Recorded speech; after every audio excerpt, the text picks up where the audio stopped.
హైదరాబాద్ బంజారా భవన్లో సంత్ సేవాలాల్ జయంతి వేడుకలు జరుగుతున్నాయి. ఉత్సవాలకు సీఎం రేవంత్ రెడ్డి, గిరిజన సంక్షేమ శాఖ మంత్రి అడ్లూరి లక్ష్మణ్ హాజరయ్యారు. ప్రస్తుతం సీఎం రేవంత్ మాట్లాడుతున్నారు. లైవ్ లో చూద్దాం. సన్న బియ్యం వండి ఈ రోజు ఆ పిల్లలకు భోజనం పెడుతున్నారు. నేను ఒక గిరిజనుడి ఇంటికి భద్రాచలంలో వెళ్ళి స్వయంగా బియ్యంతోని వండితే ఎట్లా ఉంటుందో ఆ గిరిజనుల ఇంట్లో కూర్చొని నేను భోజనం చేసి వచ్చిన. ఎందుకంటే మనం ఇస్తున్న బియ్యం సరైన విధంగా ఉన్నాయా లేవా అని. ఈడ ఇంతమంది మా గిరిజన సోదరులు ఉన్నారు. 90% మీకు అందరికీ సన్న బియ్యం వస్తున్నాయని నేను భావిస్తున్నా.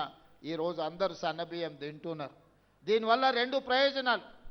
రాష్ట్ర ప్రభుత్వం మీకు సన్న బియ్యం ఇవ్వడం వల్ల సన్న బియ్యం రావడమే కాదు, అంతకుముందు సన్న బియ్యం 60 రూపాయలు కేజీ ఉండే మార్కెట్లో, ఇవాళ 45 రూపాయలకు తగ్గింది. ఎవరైనా కొనుక్కోవాలన్నా కూడా ధర తగ్గి ఈరోజు పేదలకు సన్న బియ్యం కూడా అందుబాటులోకి వచ్చినాయి. ఇదే కాదు, వ్యవసాయ భూములు ఉన్న వాళ్ళకు ఉచిత కరెంట్ ఇచ్చినాం. నేను పాదయాత్రకు పోయినప్పుడు పేదలు మా దగ్గరకు వచ్చారు. పట్టణ ప్రాంతాలలో ఉన్న పేదలు నా దగ్గరకు వచ్చి చెప్పినారు, భూమి ఉన్నవాడికే ఉచిత కరెంట్ ఇస్తున్నావు, మరి మేము పేదవాళ్ళం మా ఇంటికి బిల్లులు కడుతున్నాం కదా అని. అందుకే ఈనాడు పేదవాడికి కూడా 200 యూనిట్లు ఉచిత కరెంటు ఇవ్వాలి అని ఈరోజు రాష్ట్ర ప్రభుత్వం తీసుకొని 2 సంవత్సరాల నుంచి అమలు చేస్తే 51 లక్షల పేదల కుటుంబాలు ఈరోజు 200 యూనిట్ల ఉచిత విద్యుత్తును ఈరోజు వాడుకుంటున్నాయి. ఇక్కడున్న చాలామంది గిరిజన కుటుంబాలు, లంబాడ కుటుంబాలు, దళిత కుటుంబాలు ఈరోజు 200 యూనిట్ల ఉచిత విద్యుత్తును గ్రామాలలోనే కాదు పట్టణాలలో కూడా ఇవాళ మీ కరెంటు బిల్లులు మిగులుతున్నాయి. ఈరోజు ఈ విధంగా పేదలకు, ముఖ్యంగా మా ఆడపడుచులకు, గతంలో అమ్మగారింటికి వెళ్ళాలన్నా, అమ్మవారిని దర్శించుకోవాలన్నా ఇంటాయనను లేకపోతే కన్న కొడుకు దగ్గర చేయి ఆపే పరిస్థితి. వాళ్ళు దసరా పండుగకు అడిగితే ఉగాదికి వదిలే ఏం తొందర ఉంది, ఏం మునిగిపోతుంది అంటే బాధపడేటోళ్ళు. అరే అమ్మని చూసొద్దామంటే బస్ కిరాయి లేని పరిస్థితులు అని. కానీ ఇవాళ ఈ 2 సంవత్సరాల డిసెంబర్ 9, 2023 నాడు మొదలుపెట్టినాం. 2 సంవత్సరాల 2 నెలలు పూర్తయింది. 9,000 కోట్ల రూపాయలు ఈరోజు ఆడపడుచులకు ఆర్టీసీలో ఉచిత బస్సు ప్రయాణానికి రాష్ట్ర ప్రభుత్వం ఖర్చు పెట్టింది. ఇక్కడ ఉన్న మా ఆడపడుచులందరూ, మీరు ఉద్యోగులు కావచ్చు, విద్యార్థులు కావచ్చు, లేదా సామాన్యమైన మహిళా గృహిణులు కావచ్చు, ఎక్కడైనా ఎప్పుడైనా ఎవరైనా ₹1 బస్ కిరాయి మిమ్మల్ని అడిగినరా? ప్రారంభించిన రోజు నేను చెప్పిన, నేను ఎక్కడికో వెళ్తే ఒక అక్క వచ్చి అయ్యా బస్ ఎక్కితే కిరాయి అడిగితే ఏం చేయాలని. ఏం లేదమ్మా, నా ఫోటో జేబులో పెట్టుకో, సూపి మా తమ్ముడు పట్నంలో ఉంటాడు, కిరాయి పైసలు ఆయన ఇస్తాడు తెచ్చుకోపో అని. ఏడ కూడా మీరు చెయ్యి అడ్డం పెట్టే బస్ ఆపుతున్నారు, మీరు దిగుతున్న కాడ దించుతున్నారు. ఇవాళ కొన్ని కోట్లాది ప్రయాణాలు మా ఆడపడుచులు ఈరోజు ఉచితంగా బస్సు ప్రయాణం చేస్తున్నారు. ఇదేగా స్వయం సహాయక సంఘాలతోటి ఈరోజు మీరు బస్సులో ఉచిత ప్రయాణమే కాదు, ఈ సంఘాలకు 1000 బస్సులు ఇచ్చి మీరే ఆర్టీసీకి బస్సులను పెట్టేటట్టు ఆర్టీసీ యజమానులను ఆడపడుచులను చేసినాము. సహాయక సంఘాలలో ఉన్న మహిళలకు ఈరోజు ఉపయోగం అయింది. సోలార్ బిజినెస్ అంటే, సోలార్ విద్యుత్ ఉత్పత్తి అంటే ఒకప్పుడు అదానీ అంబానీల గురించి చర్చించేది. ఈరోజు తెలంగాణలో ఉన్న ఆడపడుచులకు 1000 మెగావాట్ల సోలార్ విద్యుత్ ఉత్పత్తి చేసే వ్యాపారాన్ని ఈరోజు ఆడపడుచులకు అందించినాం.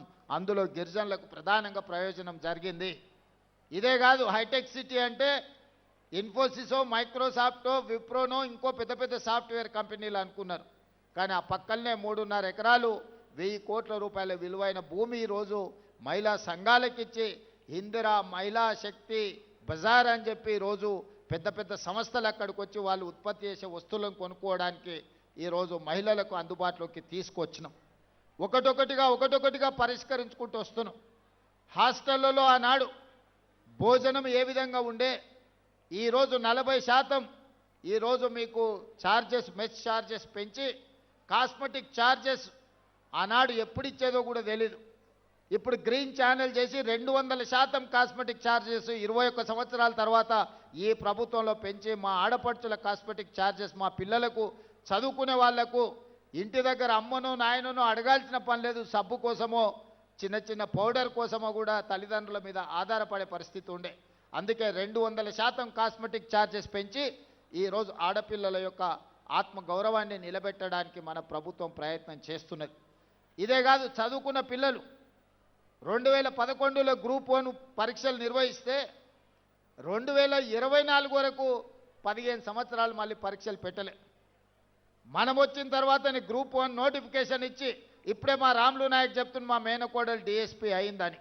ఈరోజు 563 మంది గ్రూప్ 1 ఉద్యోగస్తులను పరీక్షలు నిర్వహించి ఫలితాలు ఇస్తే ఈ పేదలకు ఉద్యోగాలు వస్తే ప్రశ్నించే గొంతు వస్తుందని దాని మీద అక్రమ కేసులు వేసి హైకోర్టులో అడ్డమైన ఆర్డర్లు తెస్తే బలమైన వాదనలు వినిపించి డివిజన్ కోర్టులో డివిజన్ బెంచ్లో ఈరోజు పేదలకు అనుకూలమైన తీర్పు వచ్చింది.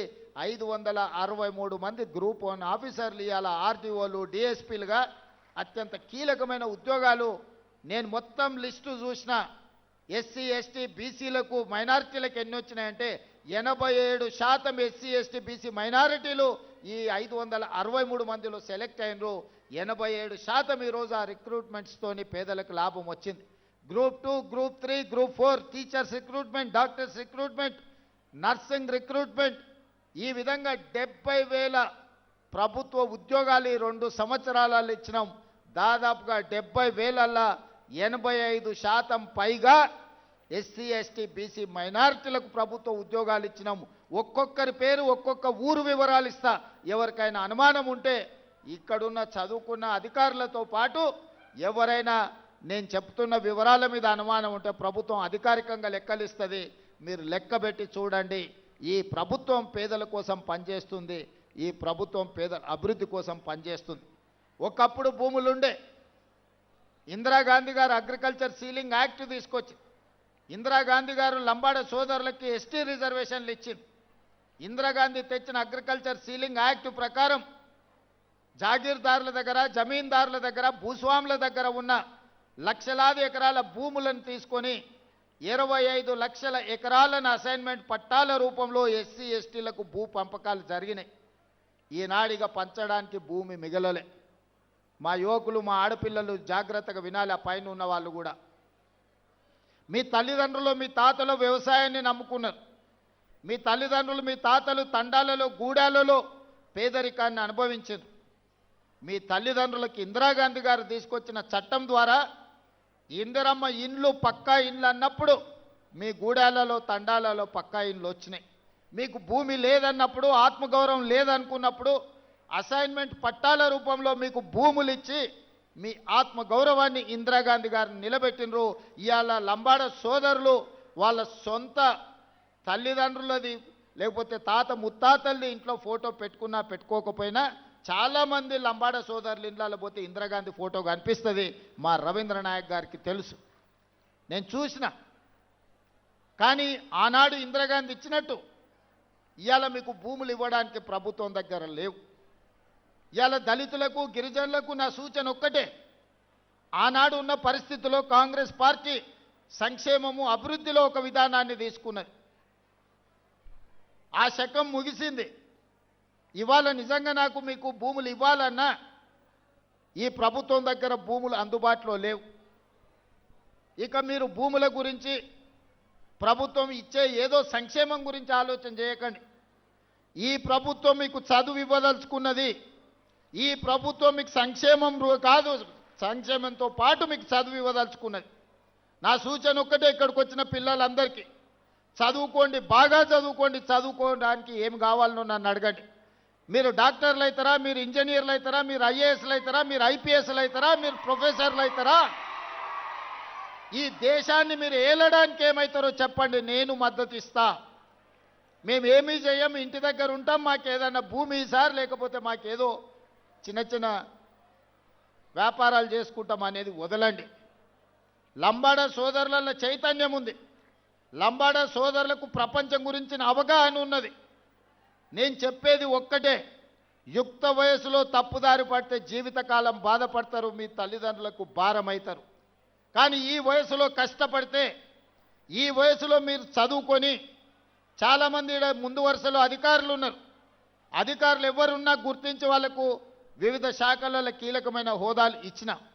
ఎందుకంటే ఆ స్ఫూర్తి మీకు రావాలి. అరే మా వాడు ఈఎన్సీ అయిండు, మా వాడు సింగరేన్కి సిఎండి అయిండు, మా వాడు ట్రైకార్కి చైర్మన్ అయిండు, లేకపోతే మా వాడు వివిధ కార్పొరేషన్లకు చైర్మన్లు అయినరు, మా వాళ్ళు ఎమ్మెల్సీ అయినరు, ఎంపీ అయినరు అంటే చదువుకోవడం వల్ల ఈ అవకాశం వచ్చిందని భవిష్యత్ తరాలకు ఈ యువతరానికి అవగాహన ఉండాలి అని చెప్పి మీ వాళ్లకు వివిధ అత్యంత కీలకమైన హోదాలు నేను ఇచ్చిన. అందుకే భూముల గురించి, అందించే తాత్కాలిక సంక్షేమం గురించి